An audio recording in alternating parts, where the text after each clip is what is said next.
Hi guys, welcome back to Mama Wolf's channel. Today I'm going to be doing a breastfeeding 101 video. I am going to be talking about some of the tips and tricks that I wish I had known when I began breastfeeding my first baby.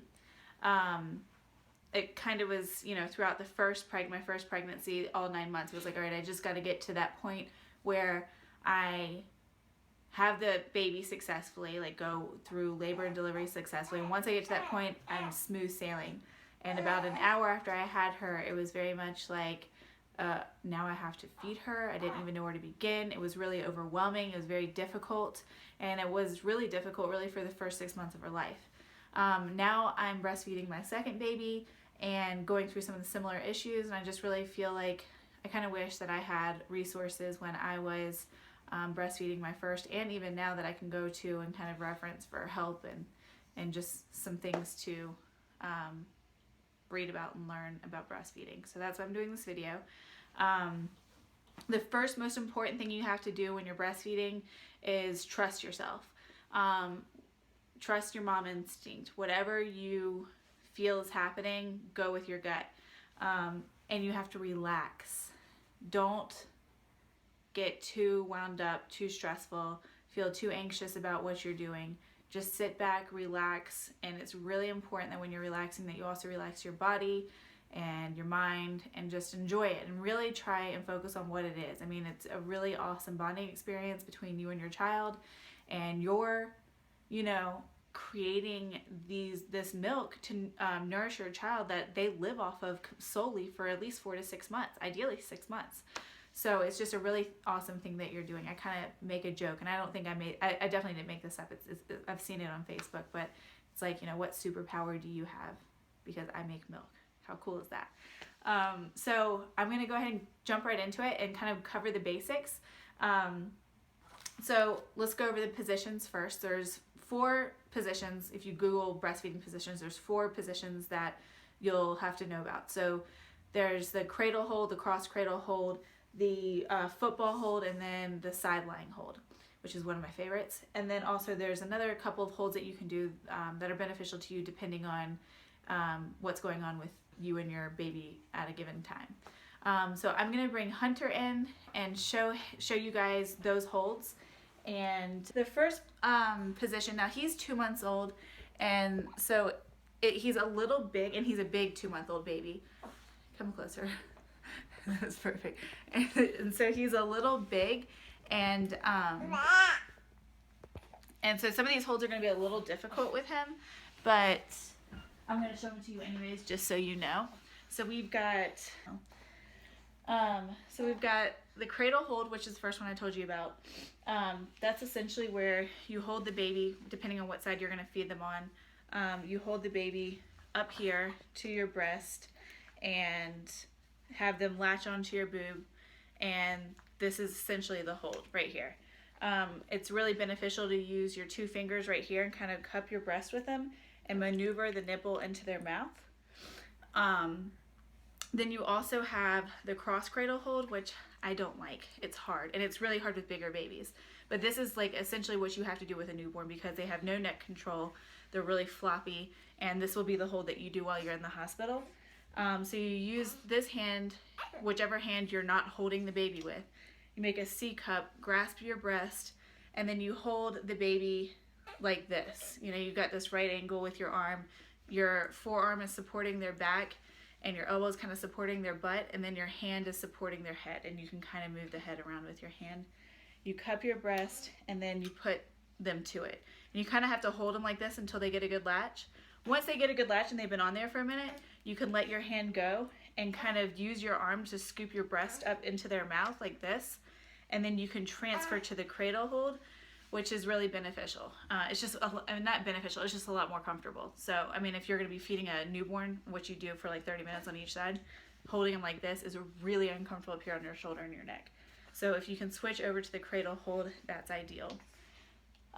Then we have the football hold. This is really good for women with bigger breasts. Mine are not that big, but this one is really beneficial for them because when you have big breasts, it tends to smother the baby with your extra skin. So this one, you kind of hold the baby, you take him from the cross cradle, you kind of swing him around under your arms, And it's really nice if you have a pillow up under here to support them. And hey, Boogie. And you just kind of bring him to the boob just like this. So kind of looks like this. He's not feeling this hold.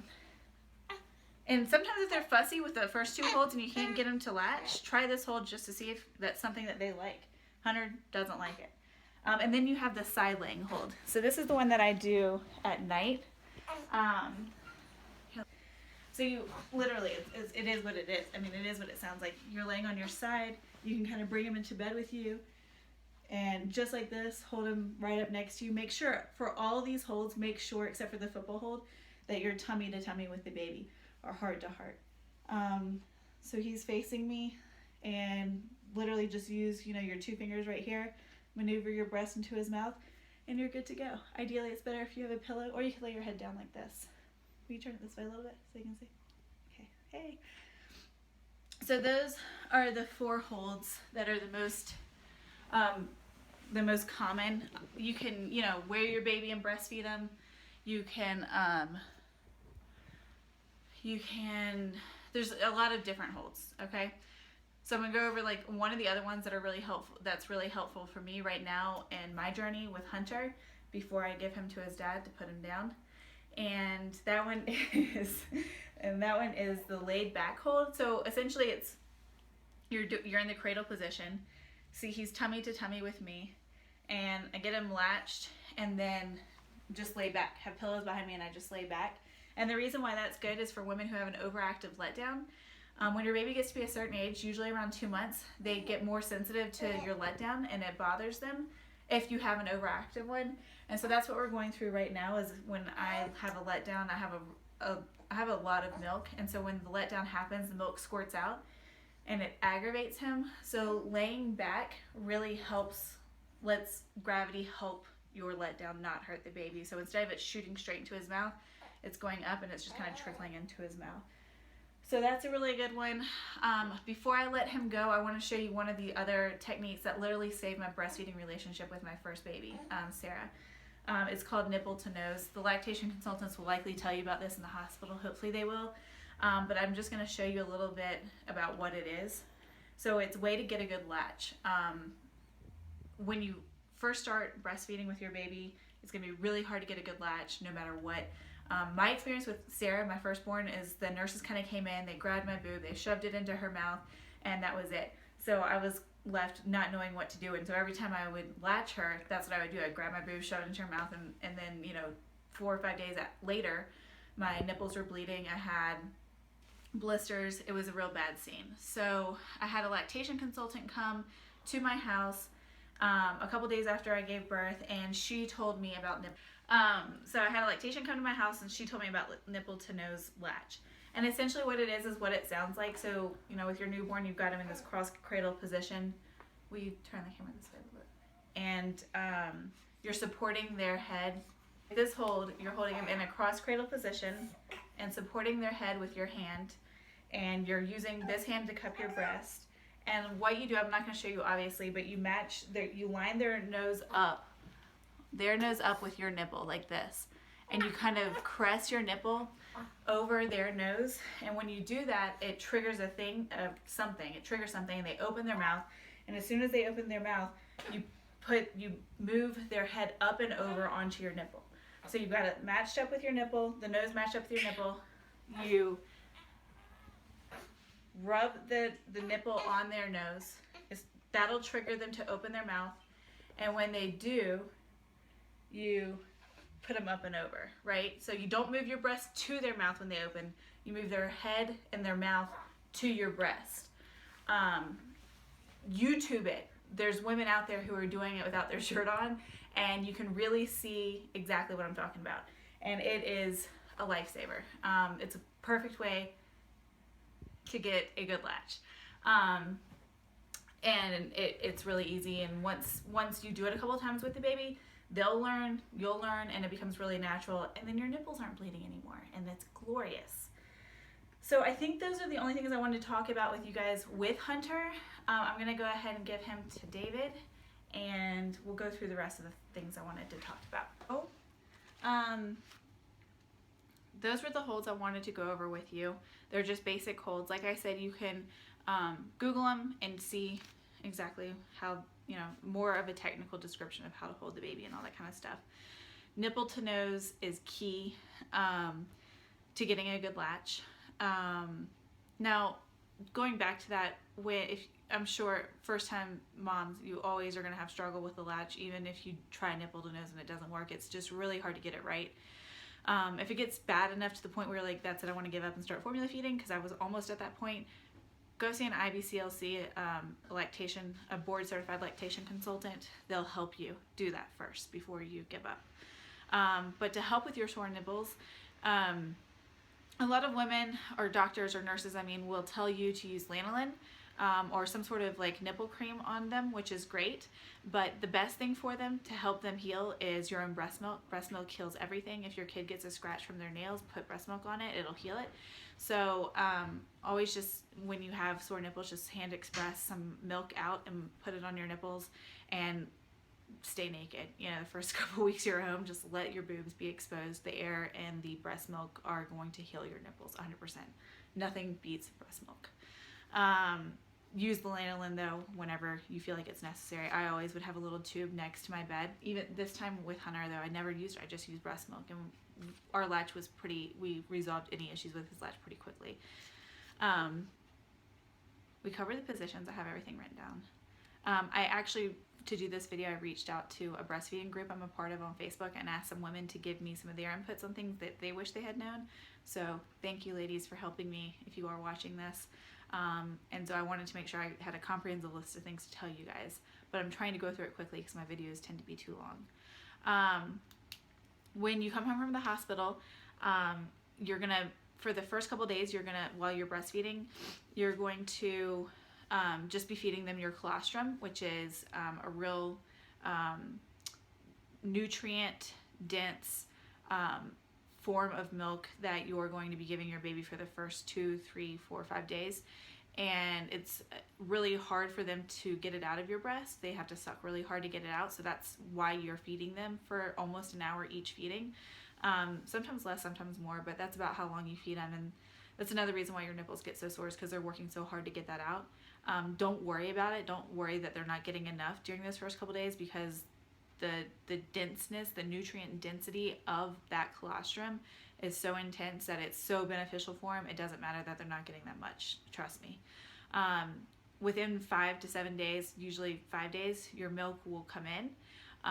With my first, I kind of felt like I got a fever with it. I think that's normal, is when your milk comes in, you sort of feel different.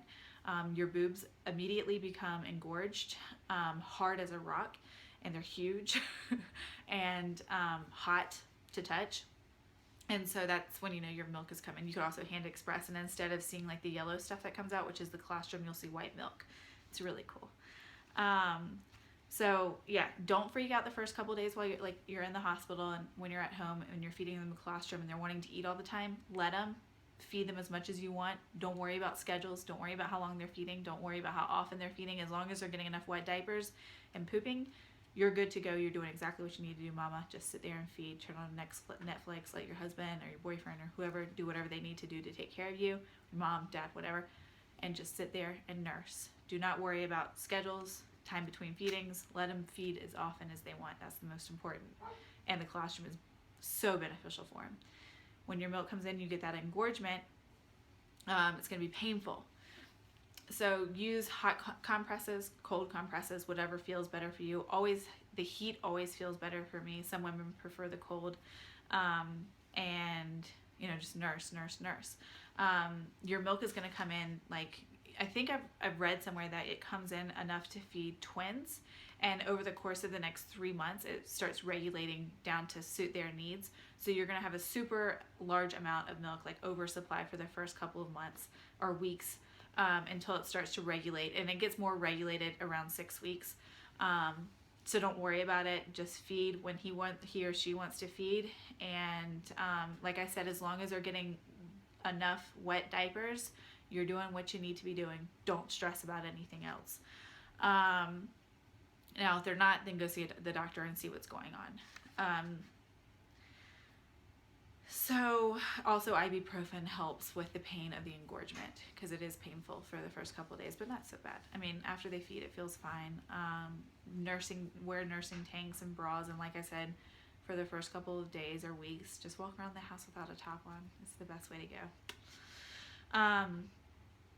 Over time, as they do regulate and they're not getting engorged and they feel more like your normal boobs, that does not mean you're losing your supply. That means you're getting back to where you need to be with the breastfeeding thing. For the first couple months, you will feel fullness before feeding, and then afterwards you'll feel them empty, and that's good. That means that they're getting what they need.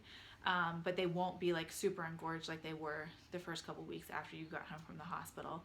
And then after about 6 months, and that time is not set in stone, it could be like 4 months or it could be like 8 months.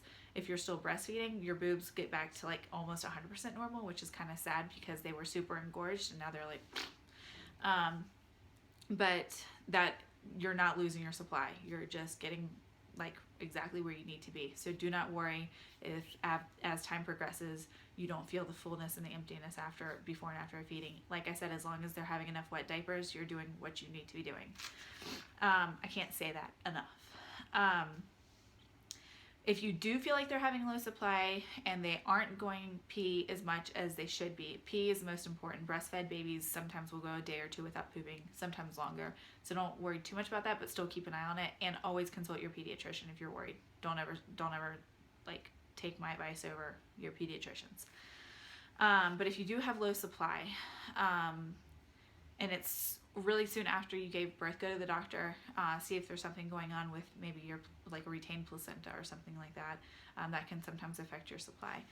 But if it's like you're 3 months into it, you just now going back to work and you're feeling like you're not getting enough milk for your baby, most likely you are.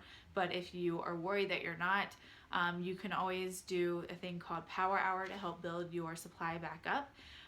So if you are a mama who is going back to work, you'll be pumping while you're breastfeeding, and Power Hour is simply you just put the pump on at night after you've kind of done their nighttime feeding, and you pump for 5 minutes and rest for 5 minutes, pump for 5 minutes and rest for 5 minutes for an hour straight.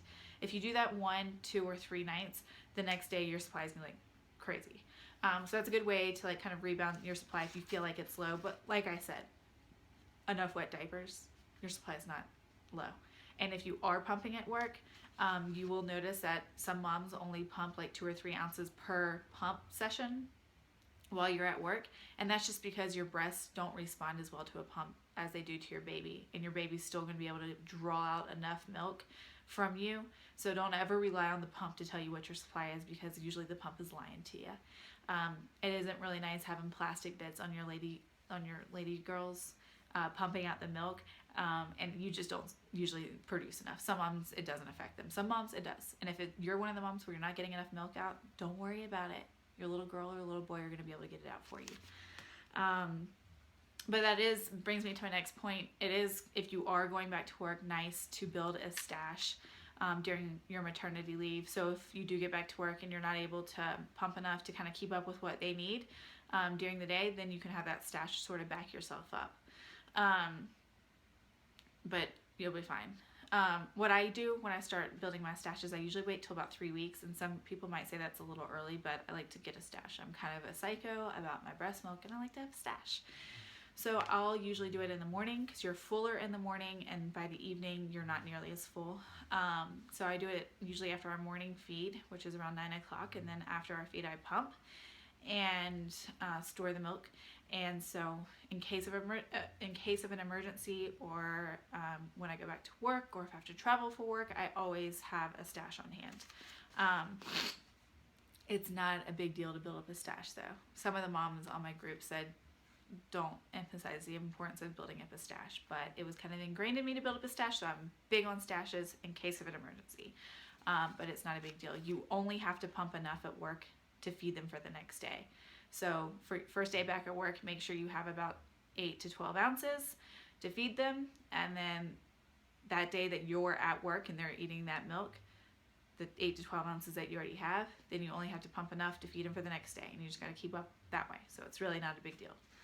I'll do a whole nother video on pumping and going back to work. It's insane. Because the video's too long. I always do this. Okay.